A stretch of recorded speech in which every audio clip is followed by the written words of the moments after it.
Мына видеоға назар аударайықшы. Ассалаумағалейкум, есім Марлан болады.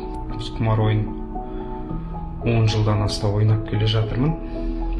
Осы 10 жылдың ішінде талай достарымнан да айырылдым, ортадан да айырылдым.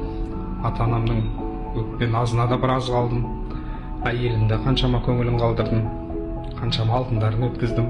Удаман деген сөз қазір халықтың арасында бір күнделікті естіп жүрген сөзге айналып бара жатыр. Бір рет ойнап көрейін деген сөздің кесірінен қаншама тағдыр өзгертіп жатыр. Удаман болғаннан кейін адам уақытын жоғалтады, одан кейін ақшасын жоғалтады, ең соңында сенімін жоғалтады. Ақшасы біткеннен кейін микрокредит алады, микрокредиттің біріншісін жалмай, екіншісін алады, сөйтіп қарызға батады. Қарызға батқасын адам өзгереді. Өмірінде өтірік айтып көрмеген адам өтірік айтып бастайды. Өмірінде ұрлық жасап көрмеген адам үйіндегі затын сатып ұрлық жасап бастайды.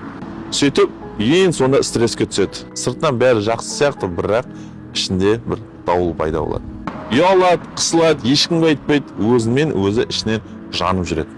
Сол кезде шайтан құлағына келіп, сенде жол жоқ деп сыбырлайды. Соның кесірінен ең сонда орны толмас қайғыға айналады. Ал шындық болса, ақша кетсе қайтып келеді, қарыз жабылады, қателік түзеледі. Ал өмір қайтып келмейді. Егер сен немесе танысың осы жолда жүрсе, ештеңеден қорықпай көмек сұра. Көмек сұрау бұл әлсіздік емес, керісінше бұл батылдық. Өміріңді жоғалтпа, бауырым. Өмірің ол саған аманат.